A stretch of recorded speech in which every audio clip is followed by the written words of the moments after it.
Hola, bienvenidos a un nuevo episodio de Camino Dev. Mi nombre es Lino Montaño y soy backend developer. Y mi nombre es Miguel Ángel, soy desarrollador frontend en JavaScript. Hoy tenemos como invitado a Facundo. Hola Facundo, ¿cómo estás? ¿Cómo te encuentras hoy? Hola, ¿cómo están? Muchas gracias por la invitación. Bien, bien, por suerte todo bien por acá. Todo muy bien, excelente Facundo. Porfa, empieza a dar una breve introducción de quién eres, qué haces, a qué te dedicas. Genial. Bueno, me llamo Facundo Giuliani, soy de Buenos Aires, Argentina. Mi título oficial sería ingeniero en sistemas porque eso es de lo que me recibí en la universidad. Estudié en la Universidad Tecnológica Nacional, la UTN, que es una universidad que tiene distintas sedes en todo el país.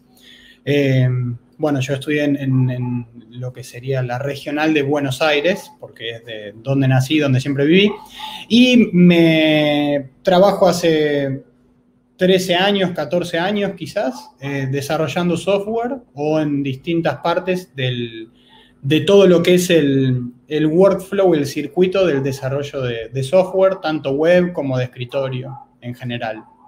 Eso es lo que hice durante toda mi vida laboral. Cuéntanos un poco más cómo fueron esos inicios en el mundo de la programación. ¿Empezaste desde el colegio o fuiste a la universidad y te encontraste con la programación? Cuéntanos un poco más sobre cómo llegaste a este hermoso y maravilloso mundo. Genial.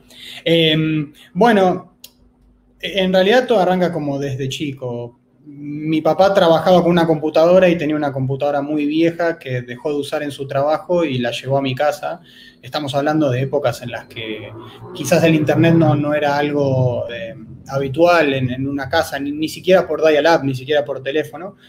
Pero con esa computadora me interesó empezar a meterme, a revisarla, más allá de los juegos en sí, revisar, a ver de qué estaban hechos los programas, por qué se hacían ciertas cosas, dónde se guardaban ciertos archivos, incluso a la computadora la he formateado más de una vez solo por el simple hecho de ver de qué se trataba, ¿no? Pero bueno, era mi juguete. Después me terminé comprando una computadora un poco mejor y bueno, en el colegio aquí en Argentina está dividido entre escuela primaria y secundaria. En el momento en el que yo estudié, en los últimos 3 años de la escuela secundaria, uno tenía que enfocarse en algo o elegir una especialización, por así decirlo.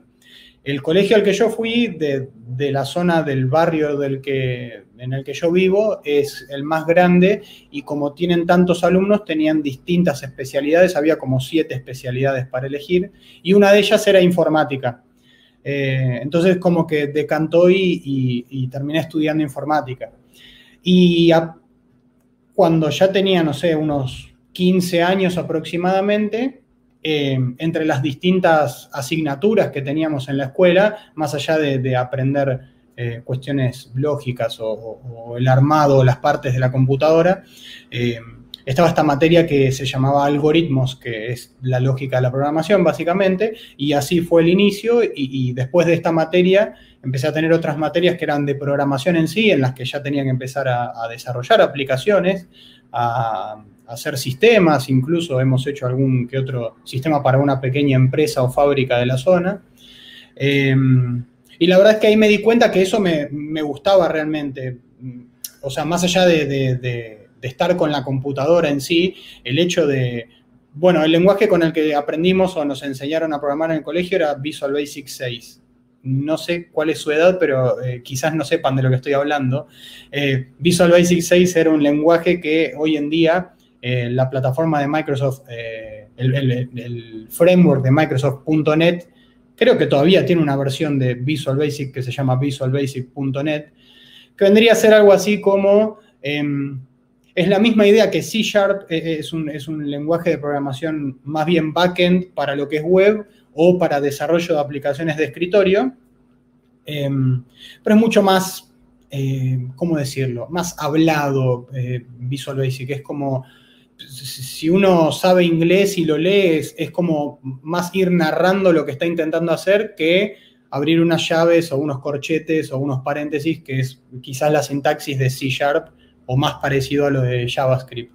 Te preguntaba sobre, por ejemplo, quería saber, Visual Basic era en ese entonces también se arrastraba, porque uno crea como los componentes y lo arrastra Exactamente. a un cuadro, ¿cierto? Exactamente. Y ya se le da como doble clic a ese componente y él desplega como una mini terminal dentro de ese componente, llamémoslo así. Y ya usted programa, bueno, este botón. ¿Cierto que era más o Claro, menos algo así?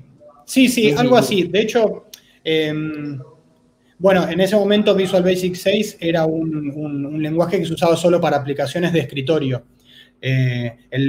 Por así decirlo, la plataforma o el lenguaje similar que se usaba para web era ASP, que hoy en día es ASP.NET. Pero la sintaxis de ese momento de ASP era muy similar a esto de Visual Basic que te digo. Pero el tema es que, claro, se usaba solo para aplicaciones de escritorio. Pero, claro, yo venía de no saber absolutamente nada, de haber aprendido lo que había aprendido, lo hacía por mi cuenta y jugando con una computadora, a armar una aplicación en la que ponía mi nombre, apretaba un botón y en un label aparecía Hola Facundo, por ejemplo, o hacía una cuenta, cosas así, y eso me voló la cabeza porque es como que de alguna manera las aplicaciones que yo usaba en la computadora que tenía, alguien la había hecho de la manera en la que yo estaba aprendiendo, salvando las distancias, obviamente, ¿no? Porque lleva todo un proceso mucho más complejo. Alguien había arrancado así como estaba arrancando yo, entonces eso me terminó gustando mucho. De hecho, como que me junté con unos amigos en la secundaria y los proyectos que hacíamos en el colegio, intentamos ir un poco más allá de lo que nos pedía el profesor, como que le queríamos agregar más complejidad a las cosas que hacíamos o ponerle más funcionalidades a las aplicaciones que hacíamos porque realmente nos gustaba hacerlo. De hecho, uno de los proyectos que terminamos haciendo en la secundaria era un juego de cartas que creo que es argentino y me parece que en Uruguay también se juega, que es el truco. Y desarrollamos todo este juego, bueno, hicimos el gráfico de las cartas, entonces vos jugabas contra una computadora y por así decirlo, desarrollamos la inteligencia artificial de la computadora que jugaba con vos al truco. El truco, por decirlo así, tiene una similitud con el póker porque uno no puede llegar a mentir, o sea, depende de las cartas que tiene en la mano y el contrincante no sabe las cartas que tengo yo, entonces puedo hacer parecer como decir en el póker, o sea, yo apuesto para hacerle creer al oponente que tengo más cartas o cartas de mejor valor que las que él tiene en su mano. Bueno, el truco tiene algo de eso. Entonces, como que de alguna manera le agregamos también la lógica de la mentira al juego, a la plataforma, y claro, estábamos aprendiendo y nos volvió loco. Entonces, bueno, cuando termino la escuela secundaria, en ese momento, por así decirlo, el camino que se seguía era: terminas la escuela secundaria, tenés que ir a la universidad. Ese era como el camino lógico o lo que mandaba la ley. Y bueno, me empecé a interiorizar, ver qué carreras estaban relacionadas con la programación quizás, o ir un poco más allá, y ahí es donde me anoto en la facultad, en la universidad, para estudiar ingeniería en sistemas. Con 18 años, terminando la secundaria, y quizás en paralelo a cuando inicié a estudiar en la universidad, fue que conseguí mi primer trabajo que usaba este mismo lenguaje Visual Basic 6, que usé durante un par de años, que ya en ese momento era viejo, o sea, cuando yo empecé a trabajar, estamos hablando del año 2007, en el año 2007, yo empiezo a trabajar esta pasantía, o sea, no era un trabajo de tiempo completo, sino que eran algunas horas al día, con el lenguaje Visual Basic 6, que era lo que yo ya sabía manejar porque lo sabía del colegio. Me tomaron en este trabajo, pero bueno, era eso, o sea, el trabajo estaba muy bien, a mí me servía, estaba iniciando en el camino laboral del desarrollo de software, usando tecnologías un poco viejas, por así decirlo. Yo creo que ya en ese momento quizás, no sé, ni el creador de Visual Basic 6 ya había fallecido quizás. Pero bueno, a mí me servía para dar mis primeros pasos en este mundo, ¿no? No, te iba a preguntar o sea, ahorita se me vino a la mente qué lenguaje utilizabas, por ejemplo, cuando tenías ese computador viejo. O sea, me pareció muy interesante, o no era nada, solamente era como formatearlo, qué era lo que le hacías más o menos. Claro, no, en realidad la computadora era muy vieja, era un Intel 486, creo que era. No era ni Pentium. Pentium eran en ese momento el nombre de los procesadores y estaba la Pentium 1, Pentium 2. o sea, era un modelo anterior a esos, y no, claro, yo no tenía conocimientos, no sabía lo que era programar ni nada, me sentía un hacker nada más usando el DOS, que era en ese momento la consola, la terminal, y yo ya sentía que estaba gobernando el mundo haciendo eso. Creo que a todos nos ha pasado mucho cuando empezamos a ya manejar la terminal y nos creemos claro. pues, en ese tiempo de niños como, ay, logré cerrar la ventana de la terminal. De hecho, yo creo que hay un poco de eso, un poco de ese magia, por así decirlo, entre los programadores, porque da para un debate quizás, pero hay muchos programadores, muchos desarrolladores que teniendo aplicaciones con interfaz gráfica para hacer las cosas, prefiere aún usar la terminal. Por ejemplo, Git, todo lo que es control de versiones. Hay muchos clientes con una interfaz gráfica que lo único que hay que hacer es 3 clics para hacer una acción, no sé, crear un commit o crear un pull request, pero hay programadores que aún así prefieren agarrar la terminal y escribir cada uno de los comandos, entonces es como que lo prefieren hacer porque, bueno, van a decir el debate de si se hace más rápido, si se hace más lento, pero digo, yo creo que hay un poco de eso, ¿no? De gustar usar la terminal. Yo también me uno. Yo soy de los de terminal. No sé, yo desde la terminal como que al menos no se me olvida de que hice un paso. En cambio, cuando tú lo haces por medio, no sé, digamos de Visual Code, tú lo haces muy fácil, o sea, solamente acá y darle clic y ya, pero... Claro. Y el paso a paso, escribirlo y que no se te olvide. Claro. Dale un reverse, en cambio... Yo creo que es un proceso mental, ¿no? Como yo digo, pucha, es que si yo dejo de utilizar la terminal, se me va a olvidar. Entonces ese miedo de que se me vaya a hacer un exactamente. o aprender algo nuevo, entonces yo soy como que no, mejor yo lo hago manual, o porque muchas veces en la terminal me sale el error, y yo no entiendo pues en Visual Studio cómo me sale, no, mejor metí la terminal. Yo soy ¿por qué está el error? Claro, exactamente. Pero bueno, claro, imagino que está relacionado con eso también, ¿no? En el momento en el que yo jugaba con la terminal, estamos hablando de que el Windows que se usaba era el Windows 3.11 o 3.1, era en ese momento, estamos hablando de algo viejo, y había ciertas cosas que quizás yo ni sabía hacerlo desde Windows o no se podía, entonces ahí era donde no había otra opción, era la terminal o nada. Pero bueno, ahora sigue estando, tenemos 1000 cuestiones visuales, la computadora despliega luces, fuegos de artificio y animaciones, pero aún así vamos a la terminal a hacer las cosas. Sí, solo RGB. También. Paco, yo escuché ahorita decirte que realizaste un programa de contabilidad para los lados del vecindario. ¿Cómo fue enfrentarte a ese reto y de que las personas pudieran utilizar esta aplicación? ¿Aún sigue por ahí vivo el código? No, creo que no. Espero que no. No, la verdad que, o sea, fue una experiencia primero gratificante porque de alguna manera encontramos la manera que un trabajo práctico, una tarea de la escuela secundaria se transforme en algo que use gente de verdad, o sea, que tenga uso real, y en paralelo como que de alguna manera la fábrica a quien le hicimos el sistema nos terminó pagando por eso, incomparable quizás a lo que valdría que una empresa o un grupo de programadores o un programador haga el mismo sistema, ¿no? Pero el hecho de hacer un sistema que lo use la gente que te estén pagando, claro, yo tenía 17 años y sentía que ya está, soy un programador porque estoy programando, estoy desarrollando por dinero, o sea que es básicamente lo que sigo haciendo hoy en día.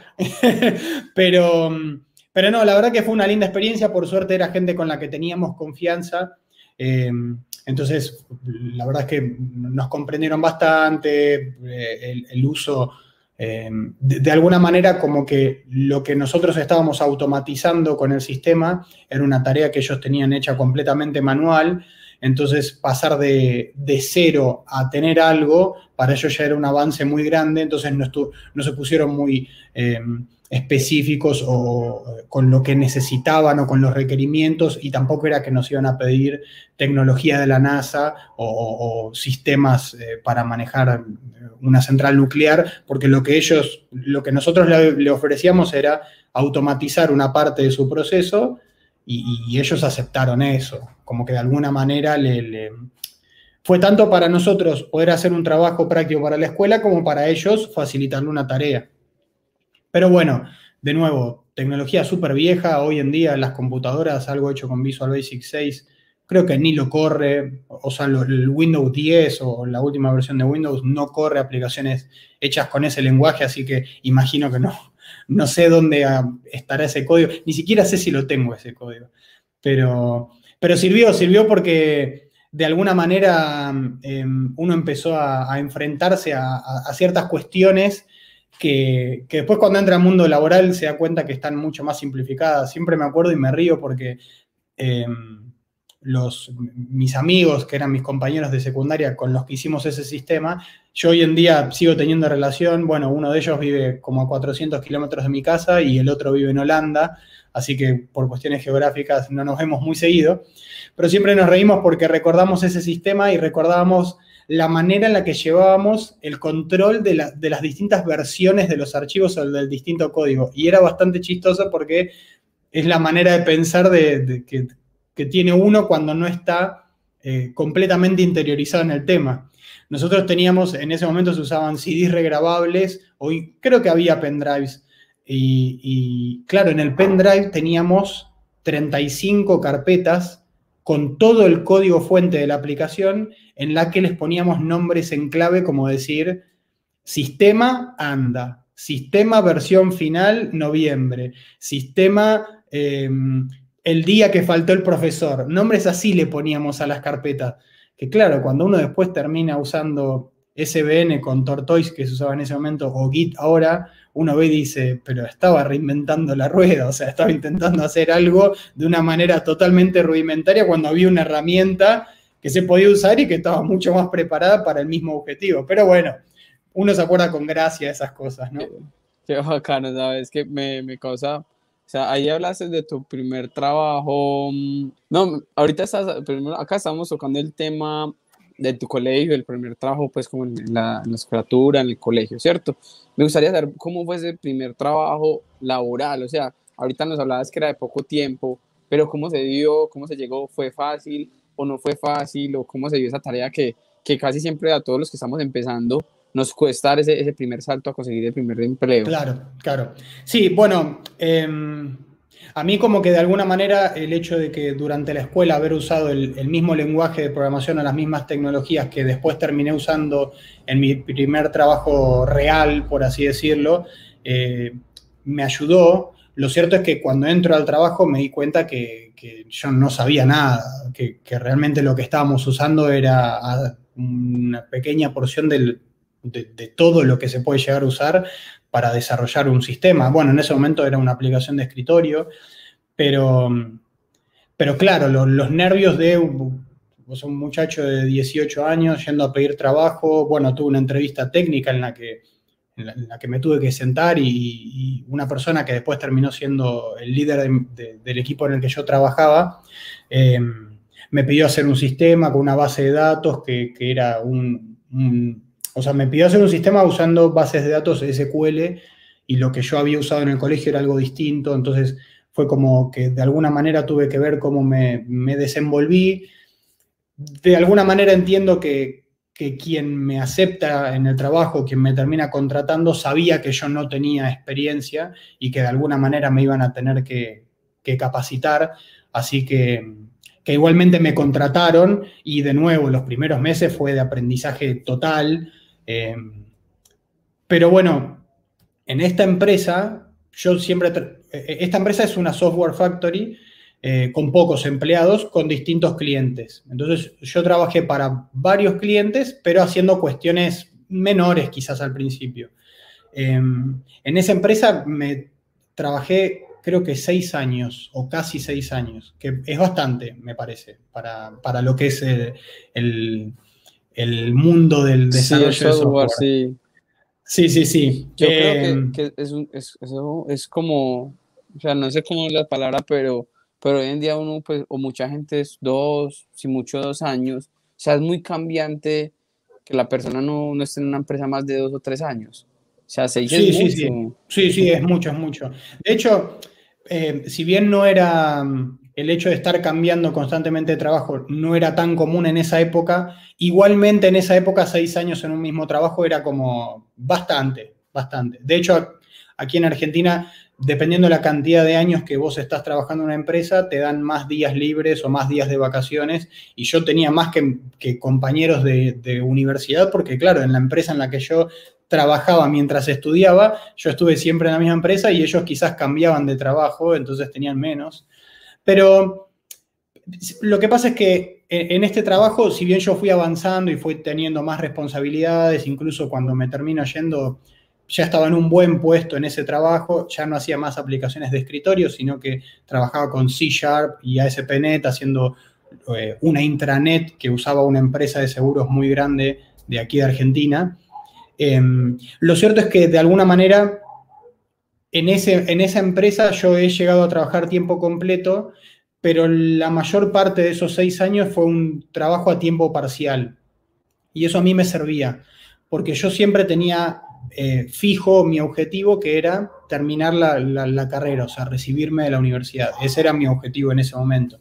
Entonces, como siempre, mi prioridad máxima era la universidad, tener un trabajo que me daba flexibilidad, o sea, que era flexible, que no me demandaba demasiada atención o demasiado tiempo o demasiadas neuronas, por así decirlo, me era funcional en ese momento. Y la verdad es que yo la pasaba bien, o sea, tenía unos buenos compañeros, trabajaba bien. ¿Podría haber tenido un mejor trabajo? Quizás sí. ¿Podría haber trabajado en otras tecnologías un poco más interesantes o nuevas? Quizás sí. En ese momento la verdad que me sirvió porque era como que el trabajo yo lo hacía bien. Eso imagino, si no me hubieran echado. Pero digo, el trabajo a mí me servía, de alguna manera mi desempeño le servía a la empresa, pero yo tenía las prioridades bien definidas y de alguna manera siempre mi prioridad fue la universidad. De hecho, yo me termino la carrera de ingeniería en la universidad y en esa empresa me quedé 6 meses más y después me fui. Y ahí fue cuando fui a buscar otro trabajo de algo quizás un poco más interesante, un poco más motivante. Me inquieta algo.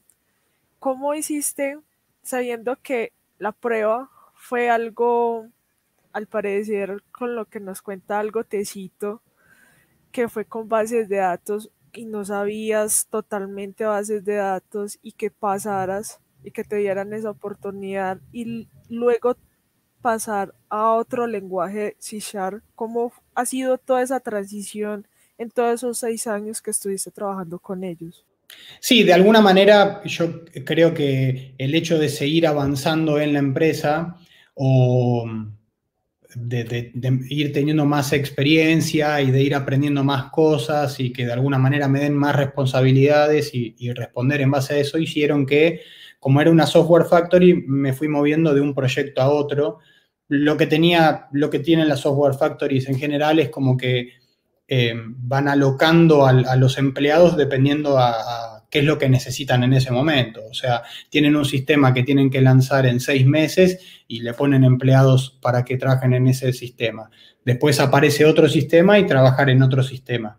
De alguna manera, yo empecé a trabajar con Visual Basic 6, que era lo que sabía, pero claro, eso ya era un lenguaje viejo en ese momento, e imagino, la verdad que ahora no lo recuerdo, pero imagino que en algún momento debo haber planteado la inquietud de que lo que yo estaba haciendo a mí no me aportaba demasiado a mi carrera laboral, la verdad, porque la universidad, bueno, es otro tema quizás, pero la universidad lo que explica es mucho más teórico o mucho más abstracto el asunto, por lo menos donde yo estudié. No se enfocaban en un lenguaje en particular, sino a los conceptos o a la manera de pensar los sistemas, y a mí no me enseñaban C# en la universidad, ni me enseñaban Java o JavaScript. Me enseñaban a programar, a pensar un sistema, a pensar en el workflow, en la metodología de desarrollo de software. Entonces es como que yo fui al líder de mi equipo y le dije, lo que estoy haciendo ahora está perfecto, veamos de alguna manera si yo puedo empezar a programar con otras cosas. Entonces ahí me empecé a meter un poco más en lo que es el desarrollo web, con C#. Los conceptos quizás eran algo similares o yo ya los tenía porque en paralelo leía o aprendía cosas que después llevaba ese conocimiento al trabajo. Y bueno, de nuevo, o sea, empecé haciendo tareas muy chicas y con el pasar del tiempo y los años me fui metiendo más aún en la misma plataforma. Entonces, después de trabajar bastante tiempo en el mismo producto o en la misma plataforma, uno ya la conoce, ¿no? Como diciendo, ya conoce cómo está hecha, ve cómo están hechas las cosas. Tuve la posibilidad de trabajar con la gente que creó esa plataforma, entonces les fui consultando, fui aprendiendo sobre eso y eso hizo que me termine metiendo lo suficiente como para que cuando yo me termino yendo de la empresa en la que me voy, era quizás quien más conocía cómo trabajaba la plataforma, porque claro, de nuevo, relacionado con lo que dije antes, pasé bastante tiempo en esa empresa. Te pregunto, cuando finalices esa empresa, ¿pasas a otra empresa para trabajar con otro lenguaje o con el mismo? ¿O en qué empresa fue que hiciste ese cambio de lenguaje o cómo se dio ese cambio de lenguaje? Porque pues en este momento veo que manejas otro Bien, lenguaje. ¿Cómo fue bueno, eso? fue bastante chistoso porque trabajando desde los 18 años yo ahorré dinero, ahorré, y a mí me gusta mucho viajar, es algo que disfruto.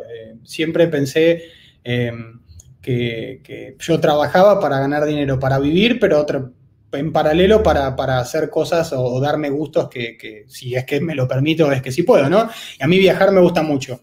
Cuando yo me recibo, cuando termino la carrera en la universidad, tenía dos amigos, los mismos dos que contaba antes, de que vive uno a 400 kilómetros y el otro en Holanda, que ellos le faltaban algunas asignaturas más para recibirse. Entonces, con otro amigo dijimos, los esperamos a ustedes dos a que terminen la carrera y cuando terminen la carrera nos vamos de viaje a Europa. Y nos fuimos 70 días de viaje, o sea, reitero que ahorré durante bastante tiempo, ¿no? Porque 70 días de estar viviendo y dando vueltas por Europa es un número. Y como que ese fue la carta con la cual yo fui a la empresa y les dije, me voy a ir de la empresa por esto, porque tengo planificado un viaje de 70 días a Europa. Yo no creo, no hay ningún tipo de chance que desaparezca 70 días de la empresa y me mantengan mi puesto. Ese fue como la versión formal del motivo por el cual me iba. La explicación perfecta, exacto.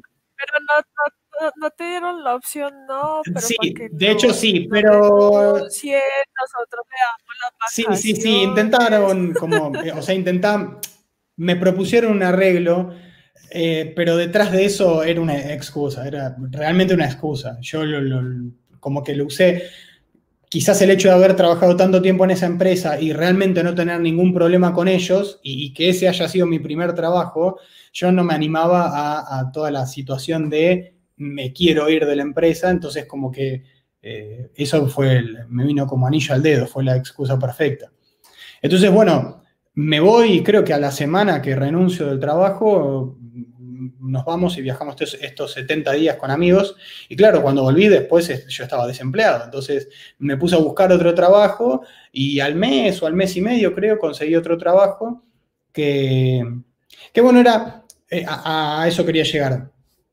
Después terminé haciendo con C# y ASP.NET también, que era lo que usé el último tiempo en mi anterior trabajo.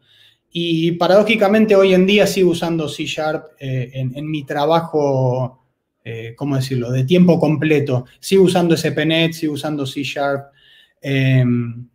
Así que medio que en mi primer trabajo aprendí eso que me terminó sirviendo para todos mis siguientes trabajos, que después ya fueron 1, 2, 3, 4. O sea, creo que en el trabajo en el que estoy ahora es el quinto trabajo que tengo en sistemas o algo así. Que reitero, quizás no es tan común, porque por ejemplo en la empresa en la que estoy trabajando ahora estoy hace 5 años y medio también, y que es un montonazo, y es lo mismo que en mi primer trabajo. Entonces por eso hace como 13, casi 14 años que trabajo en esto, y no trabajé en tantas empresas.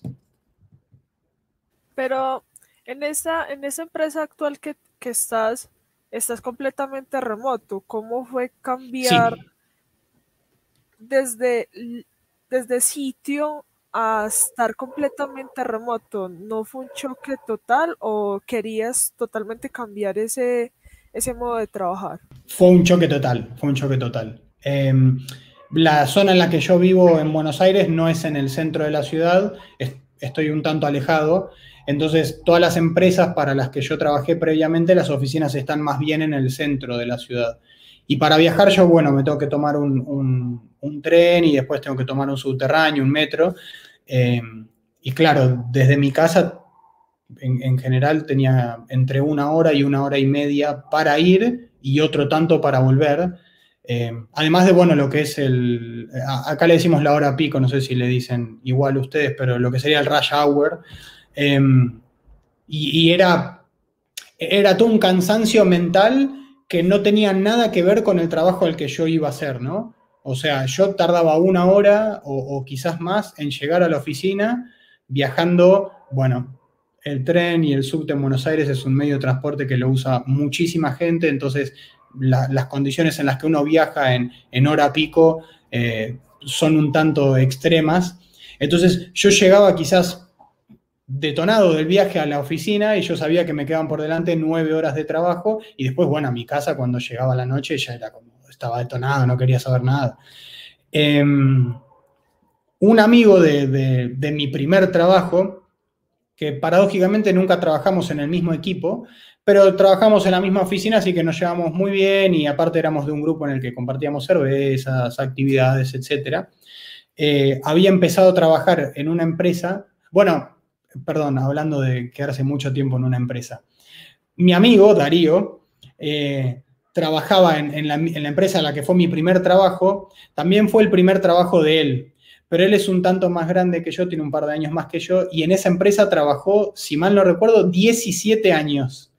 Y después de 17 años. Después de 17 años de trabajar en esta empresa, agarró y como que dijo, bueno, claramente después de trabajar 17 años en una empresa, y además de eso, o sea, él realmente es un genio y trabaja muy bien y sabe un montonazo, tenía un muy buen puesto en esta empresa, porque no eran muchos los empleados también, entonces como que había llegado a un techo, había llegado él. Entonces como que dijo, si yo me voy a ir de una empresa en la que tuve 17 años trabajando y tengo un puesto muy bueno, quiero que sea para hacer una experiencia completamente nueva o algo que me enriquezca a mí. Entonces se puso a buscar trabajo y consigue este trabajo, que es donde él y yo estamos trabajando ahora, que es una empresa de Austin, Texas, completamente remoto, porque no tiene oficinas en Buenos Aires, y bueno, claramente en inglés, tratando todo el tiempo, todas las horas del trabajo en inglés, porque los tejanos no hablan español, no tenemos nadie que hable español allá en Estados Unidos, entonces como que nos tenemos que comunicar completamente en inglés. Y él empezó a trabajar y a los 3 o 4 meses, de nuevo, él trabaja muy bien, entonces a los 3 o 4 meses le dicen, bueno, la experiencia que tuvimos con vos es muy buena, ¿no tendrás algún compañero para sumar al equipo porque queremos sumar gente? Y ahí es donde me llama. Entonces yo, claramente, volviendo 1 hora y media desde la oficina a mi casa, después de viajar en el tren y en el subterráneo completamente repleto de gente, me dice, tengo un trabajo para proponerte, es para una empresa de Estados Unidos y no vas a tener que viajar nunca más en tren y en subterráneo. Fue como, cuéntame más, le dije. y así fue como se terminó dando esta situación y, bueno, él como que fue el contacto o fue la puerta de entrada a esta empresa en la que todavía hoy trabajo y que, de nuevo, no tienen oficinas en Buenos Aires, es completamente remoto y es una manera, es distinto, es distinto. La verdad que es un choque, pero más que un choque es yo creo que uno tiene que aprender a eso, a saber o sea, que esa es la manera de trabajar y que de alguna manera uno tiene que organizarse, de alguna manera uno tiene que mentalizarse, que esa va a ser la manera en la que va a trabajar. Entonces, tomar todos los recaudos posibles, organizarse de la mejor manera posible, entender que más allá de que uno está trabajando entre las mismas cuatro paredes que vive, no quiere decir que uno tenga que estar trabajando las 24 horas del día. Entonces, aprender a delimitar los horarios, aprender a respetar lo que es el horario laboral y también hacer respetar lo que es el horario laboral. Y bueno, después intentar buscar alternativas para compensar lo que es ir a una oficina, socializar con gente, tratar con gente en vivo o en persona, por así decirlo. Eso es lo que yo considero, ¿no? Cada persona tiene su punto de vista, pero como que a mí quizás la parte que más me costó, la parte que más me dolió al moverme a este trabajo fue perder la oficina, perder el contacto con gente, el perder el estar sentado alrededor de personas. Yo pasé de estar en una oficina en la que trabajaban 25 personas conmigo, con las cuales me llevaba perfecto. La verdad es que no me fui a mi anterior trabajo porque tuviera una mala relación ni nada, sino porque quería probar algo nuevo. Y claro, esto nuevo era trabajar encerrado en mi pieza con el gato al lado. Fue un choque, fue un choque. ¿Nos podrías comentar más o menos, si puedes, qué haces en este momento en esa empresa? ¿Qué te dedicas? ¿Cómo es tu día a día más o menos como en tu empresa? Sí, bueno, primero que nada soy desarrollador backend en esta empresa. También lidero un equipo de desarrolladores backend. La empresa es una empresa que sus oficinas están en Austin, Texas, pero tienen personas trabajando en distintas partes del mundo y lo que ofrece son distintos servicios y distintos productos para lo que es la música en vivo. O sea, por poner un ejemplo, uno tiene una banda y tiene un guitarrista, tiene un bajista y un baterista, pero no tiene nadie que toque el teclado o el piano. Entonces, como que ofrecemos productos para suplantar eso, vendiendo las pistas oficiales de los artistas. O sea, los artistas brindan los derechos de sus canciones para que vendamos las canciones, las pistas por separado. Entonces, eso sumado a un par de aplicaciones que tenemos para celulares y para tablets, lo que se puede hacer es manejar las pistas, los volúmenes, elegir qué instrumento suena, qué instrumento no suena. Se puede armar una setlist de pistas, se pueden agregar sonidos a los teclados para que los teclados suenen de determinada manera, sesiones de entrenamiento. Todo es una plataforma que ofrece muchos recursos relacionados a la música en vivo en particular.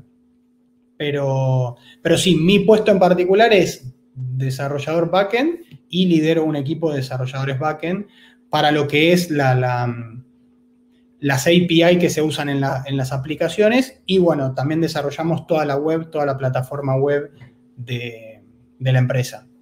Cuéntanos un poco cómo llegaste a ser embajador de Auth0 y de GitKraken. Genial. ¿Cómo llegaste ahí? Bueno, el otro día hablaba de eso.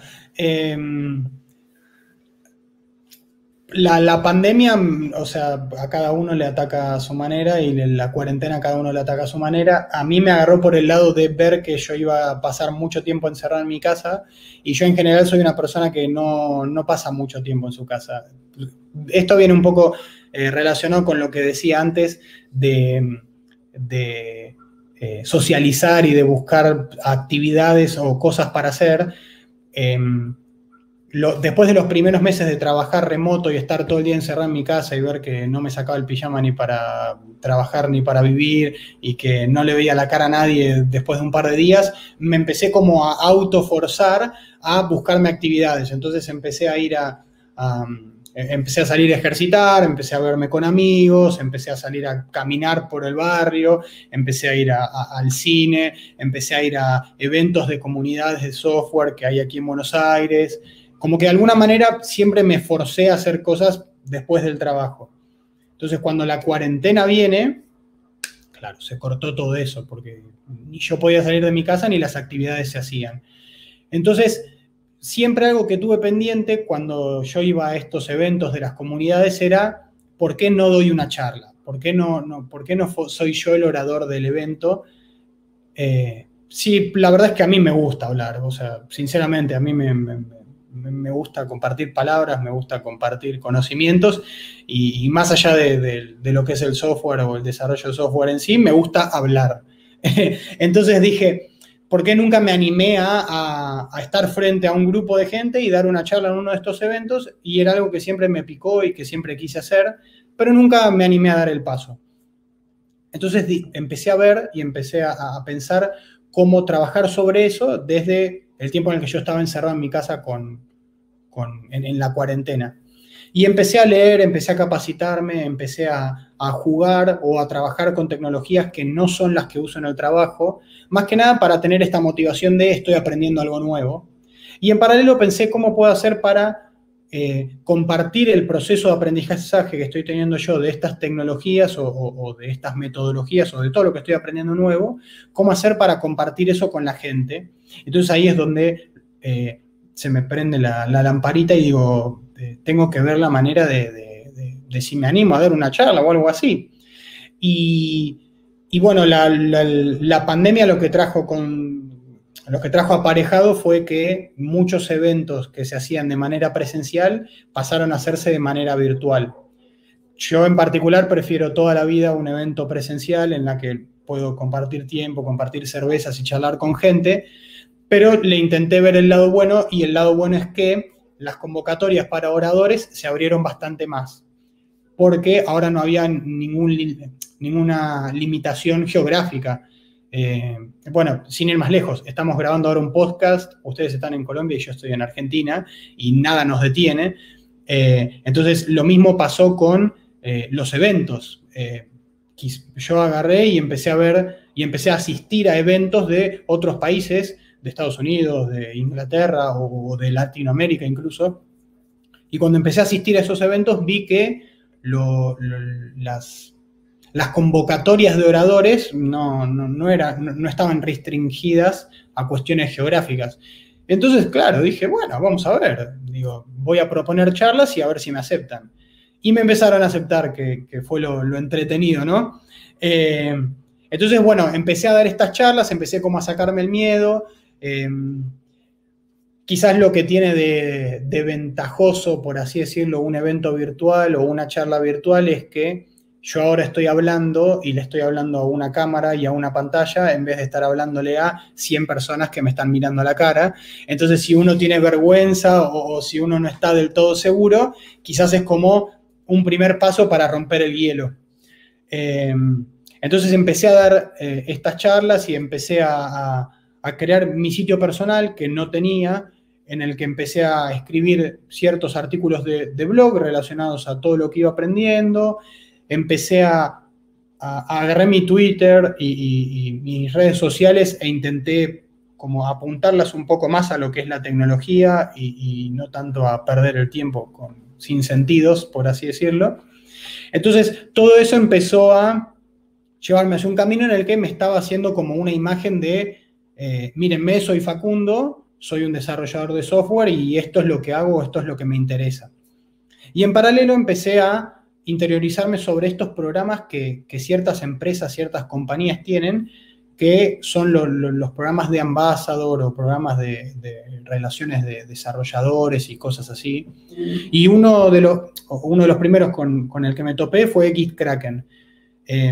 GitKraken, no sé si saben, es un cliente para Git con una interfaz gráfica. Bueno, justamente todo lo contrario a la terminal que hablábamos antes, pero si bien a mí ciertas cosas me gustan hacerlas en la terminal, otro tanto de cosas me gustan hacerlas de manera visual.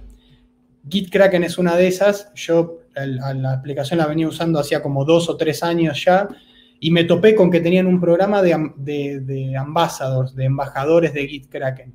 Entonces dije, a ver, ¿de qué se trata esto? Y me puse a leer y empecé a notar que lo que buscaban era gente que esté aprendiendo y que quiera compartir su aprendizaje, básicamente, que es a lo que yo quiero llegar, porque es el mismo caso con OutZero.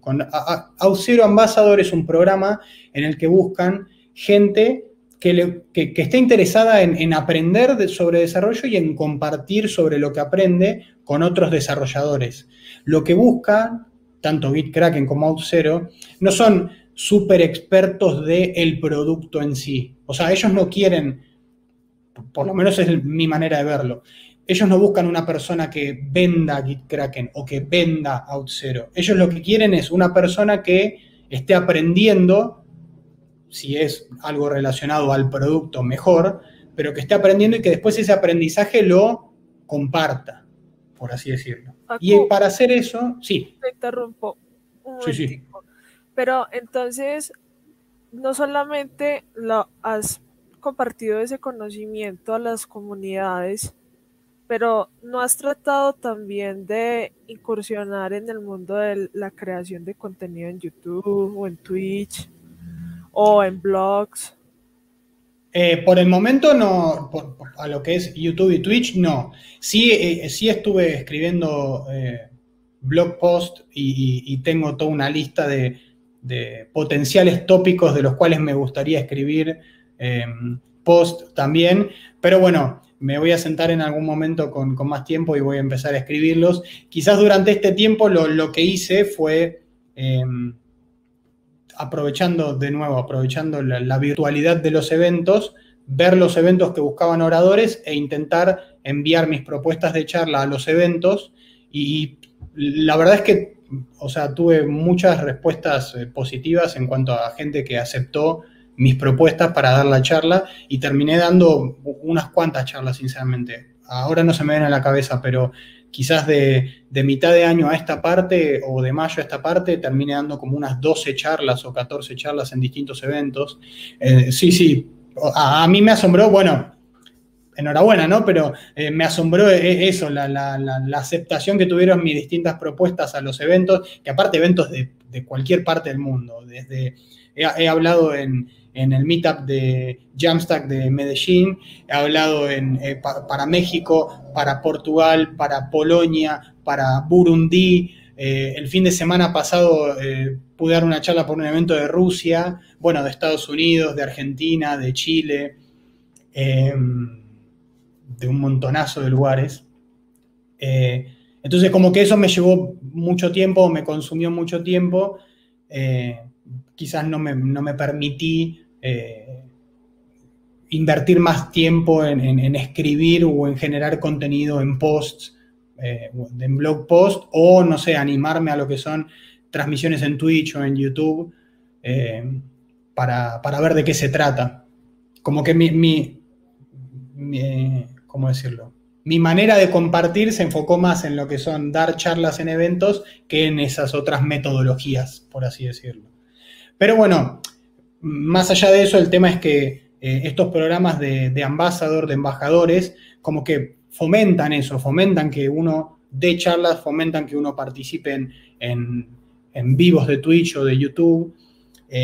Bueno, ahora quizás con la cuarentena está un poco complicado, pero por ejemplo, el programa de embajadores de OutZero, incluso si la charla que uno va a dar o el contenido que uno va a presentar está bastante relacionado con OutZero en particular, hasta se puede llegar a arreglar alguna manera de sponsoreo de esa charla. Entonces, si por ejemplo yo tuviera que viajar a algún lado para dar esa charla, ellos me ayudan de alguna manera, quizás económicamente, para que yo pueda ir a dar la charla a ese lugar. Y esas son algunas de las ventajas que tienen estos programas de embajadores, además de, bueno, generar vínculos con gente que quizás yo no hubiera generado. La verdad es que yo terminé conociendo varias personas por medio de estos programas de embajadores que quizás de otra manera no los hubiera conocido. Sería muy chévere de pronto que luego compartieras algún tipo de post o de blog de cómo una ruta y dejarla ahí y nosotros compartirla como en la descripción para que la gente también se motive de que no solamente tiene que ser uno muy teso o que todos los días yo tengo que utilizar Auxilio Ejemplo para poder poner como en contacto de eso, que yo sea teso, que me estoy metiendo Auxilio o a Kraken. Bacano. Te quería preguntar, por ejemplo, en toda tu trayectoria, en todos los años que has tenido, ¿cuáles ha sido como ese proyecto, no sé, o esa cosa donde sientas que has aprendido mucho y que te ha dejado demasiado aprendizaje? De pronto algo muy en particular o un proyecto muy largo que te haya dejado como mucho aprendizaje. Bien, bueno, quizás en particular podría ser mi trabajo actual, que quizás el proyecto me fue como un desafío o aprendí mucho porque durante mis anteriores trabajos, más que nada yo trabajaba, además de aplicaciones de escritorio, trabajaba haciendo intranets, o sea, sitios web o plataformas web, pero de uso interno para empresas. Y la plataforma en la que trabajamos hoy en día, en la empresa en la que yo trabajo, es algo completamente público, a la que puede acceder cualquier persona, y así como cualquier persona hay que tener otro tipo de recaudos y otro tipo de consideraciones que no son las que hay que tener cuando se desarrolla un producto interno para una empresa. O sea, si, por ejemplo, yo trabajé para una empresa de seguros y en esa empresa de seguros hacíamos esta plataforma que era web, pero era de uso interno. Entonces, quizás lo que eran los requerimientos o los periodos, las fechas o las fechas límites que teníamos, o quizás la tolerancia del trabajo era otra a la que uno tiene cuando está presentando un proyecto o está trabajando en un producto al que puede acceder y puede usar cualquier persona del mundo. Entonces eso fue como un mindset que tuve que cambiar porque de nuevo, o sea, yo no, si trabajo en una plataforma que es solo de uso interno, voy al usuario y le digo, ¿qué está mal, qué está bien de esto? ¿Cómo quieres que lo cambie? Perfecto. Pero si yo estoy haciendo una plataforma web de uso público, es más un poco de adivinar de qué se trata y hay que ser un poco más específico o tener un poco más de cuidado en ciertos aspectos que no tenía antes, no sé, la velocidad en la que carga el sitio, la disponibilidad total, la manera en la que se brindan los recursos, la manera en la que está organizada cada una de las páginas o cada una de las pantallas que se usan. Todos esos son factores que en mis anteriores trabajos, al trabajar en productos internos, era toda una negociación, ¿no? Como decir, bueno, por el momento está bien así, después vemos si lo cambiamos. Así que en mi trabajo actual fue un proyecto que fue bastante desafiante en ese momento. Como no todo en esta vida es programación, cuéntanos qué hobbies tiene Facundo. Bien, bueno, buena pregunta. Bueno, hobbies. Bueno, a mí me gusta jugar al fútbol con mis amigos, juego bastante seguido. Me gusta mucho escuchar música, paso absolutamente todo el día escuchando música. Todo tipo de música, la verdad, siempre me gustó. De hecho, debo tener algún músico frustrado adentro, o quizás en otra vida fue músico, o quizás en otra vida, no sé, fui periodista musical o algo así, porque la verdad es que me gusta mucho escuchar música, aprender sobre todas las cuestiones de la música, no tanto a tocarla, sino a todo lo que engloba las músicas, las bandas, la historia, etcétera, etcétera.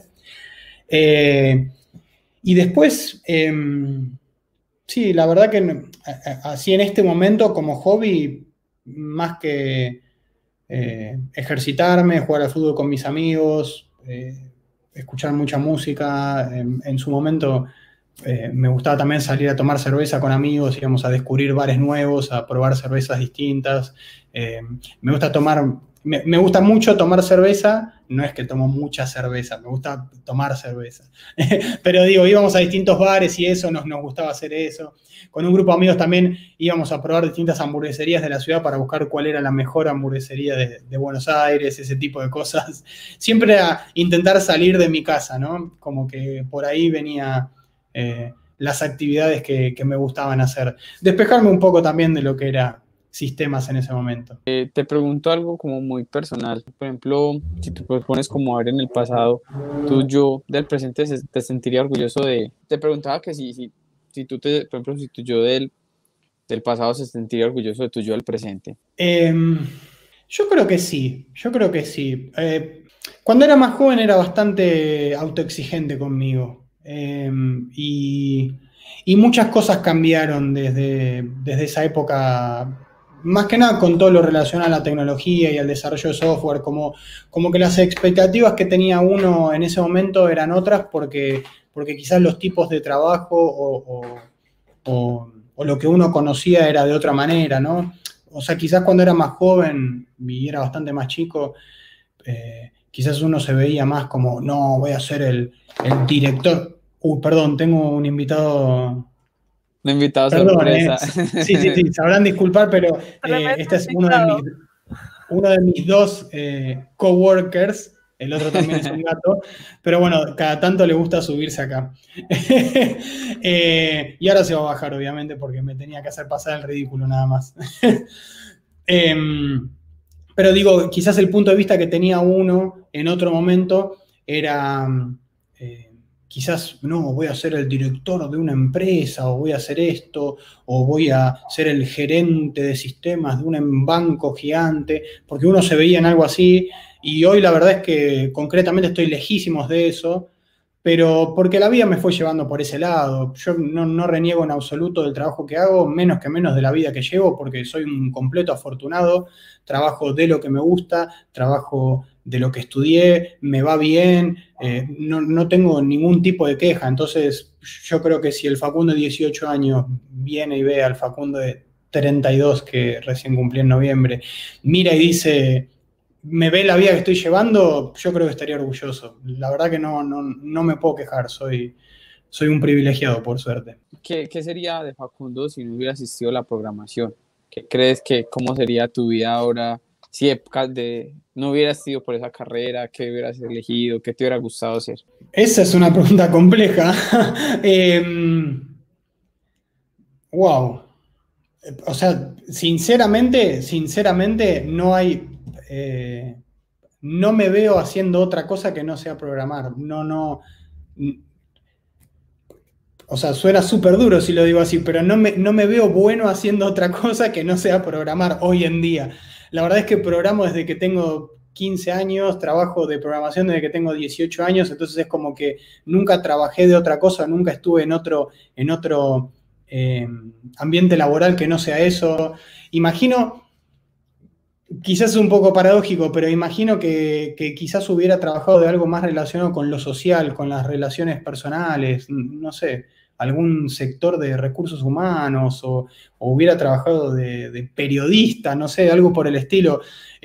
Siempre, como que siempre vi a mis colegas y siempre noté como que a mí me gustaba mucho charlar, me gustaba mucho la parte social o me gusta mucho lo que son las relaciones interpersonales con la gente, que no es algo del todo común en sistemas por eso digo que suena paradójico. Yo trabajando de manera remota para una empresa de Estados Unidos paso 9 horas al día, 8 horas al día enfrente de una computadora. No hay nada menos social que eso, la verdad. O sea, sí podemos hablar de relaciones virtuales, pero es bastante distinto a eso. Creo que sería algo así. La verdad que nunca me lo pregunté. Un día me tendría que sentar un domingo mirando al horizonte y ponerme a pensar eso, porque es algo que nunca me cuestioné o nunca pensé. Súper bacano. De pronto ahí con tu matecito, pensando. Sí, va a tener que ser pasa? así. Alguna tarde de mate mirando por la ventana y voy a decir, ¿qué hubiera sido de Facundo si no hubiera existido los lenguajes de programación? La verdad que nunca me lo planteé así, no te sabría responder, porque nunca se me cruzó por la cabeza. Para finalizar, Facundo, cuéntanos una anécdota de esas que te haya causado demasiada gracia y regálanos 2 libros que recomiendes. Ajá. Vuelvo a un tema que mencioné antes y vuelvo al proyecto de la secundaria. este juego de cartas que se llama Truco es un juego que es muy tradicional aquí en Argentina y lo juegan los gauchos, la gente que usa el poncho así, que vive en el campo, que está todo el tiempo con las vacas, con las ovejas. Y es un juego muy popular de esas épocas, ¿no? O sea, es un juego de cartas con naipes.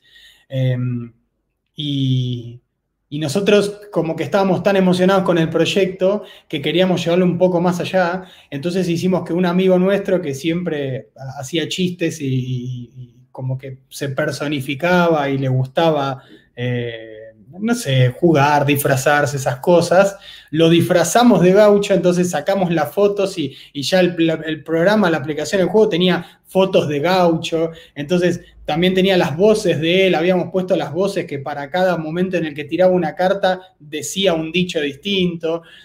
Fue bastante chistoso porque fue como que hicimos toda una sesión de fotos para esto. Las debo tener guardadas en algún lado, tengo que ver, pero nada, nos reímos bastante. O sea, ahora me acuerdo y nos reímos bastante de eso. ¿Sabes qué estaba pensando? Que sería muy, muy demasiado interesante que miraran la manera de replicar eso a la web, como colocar esas Sí, sí. imágenes, porque realmente, te soy sincero, no sabría el juego que me estás hablando. Claro, No, ¿de qué se trata? ¿De qué se trata? sí, No, pues, de hecho lo que puedo hacer es buscar, o sea, puedo buscar imágenes de lo que son los gauchos y buscaron, seguramente hay un juego del truco online, porque seguro que lo he jugado, ahora no me acuerdo, ajá, pero lo busco. Pero se los voy a mandar para que sepan de qué estoy hablando. O sea, es un juego de naipes, de cartas muy tradicional aquí en Argentina, que pasa de generación en generación. sí, Y bueno, teníamos que hacer un programa y no hubo más programa pues, que, en ese momento, en ajá, vez de ocurrírsenos un programa de gestión o una plataforma de administración, se nos ocurrió hacer ese juego y lo llevamos por ese lado. qué bacano, no, bacano eso. No, de verdad, agradecerte mucho, mucho por tu tiempo, por sacar el espacio, por abrirte, por compartirnos estos. Te quiero pedir un favor muy grande y es que nos regales tus redes sociales para que todo el mundo te siga, que si necesiten alguna duda sobre las tecnologías que manejas, si tienen alguna duda de cómo ser embajador, que te contacten, que tengan alguna charla, que te sigan. Regálanos, por favor. Seguramente, sí, sí.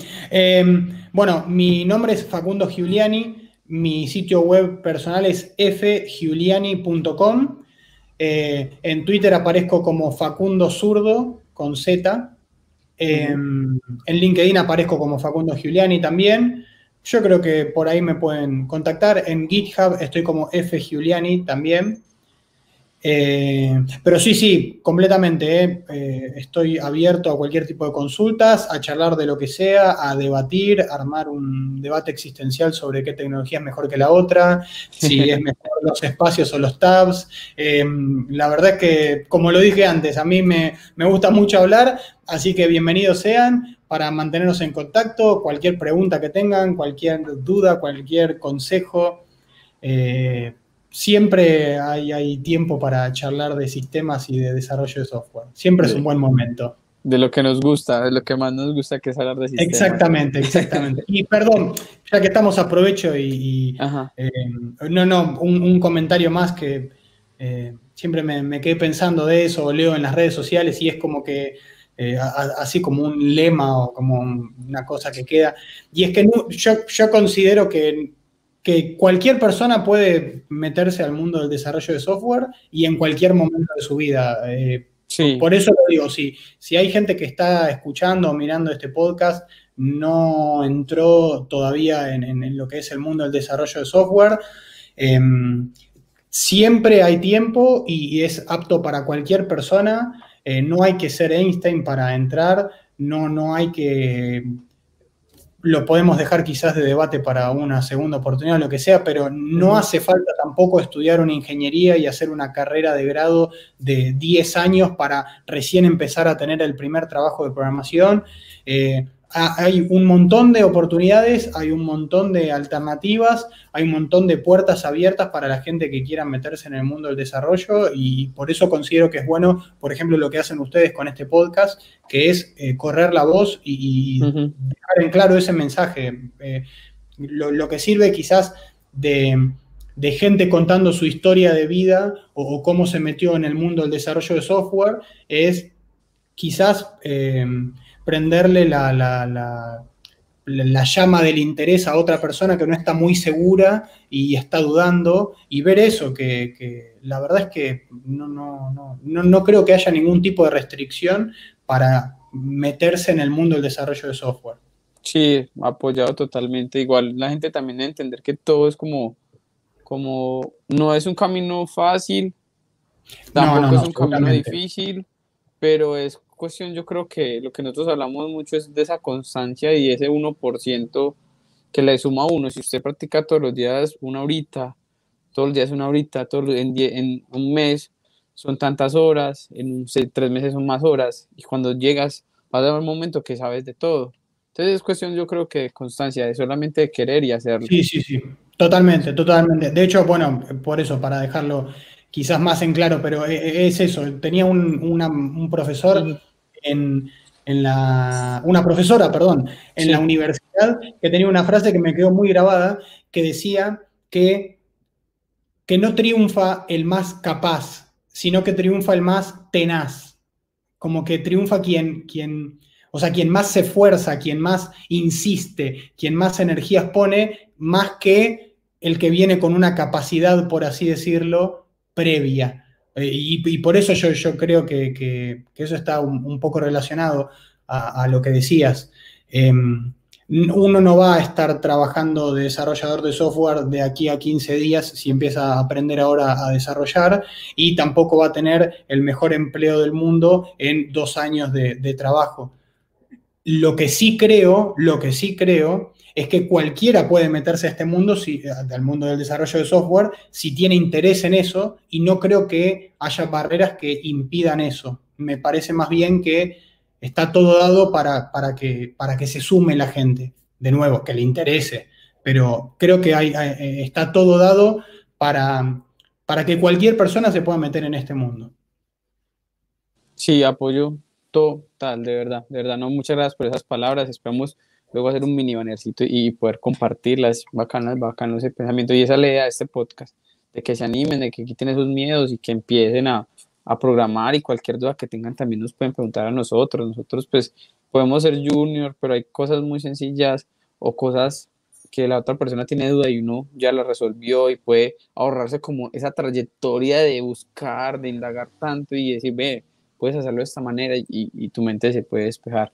No, sabes Totalmente. que quiero agradecerte demasiado por tu tiempo, agradecerle a las personas que sacaron el tiempo y escucharon todo el podcast, de que este es un espacio de todos, para todos, de que lo compartan, de que si nos ven de YouTube dejen sus comentarios, preguntas, a quién quieren que traigamos, invitados, si quieren también venir y contar sus historias, están súper abiertos, compartir todo esto, si nos escuchan, importante seguir y compartir, no queda sino dejarle las redes sociales como @caminodev en todos, en más que todo que manejamos es Instagram y Twitter, y no, esperarnos, vernos en otro episodio, escucharnos en otro episodio y hasta la próxima. Gracias a todos, gracias a Lina también por su tiempo.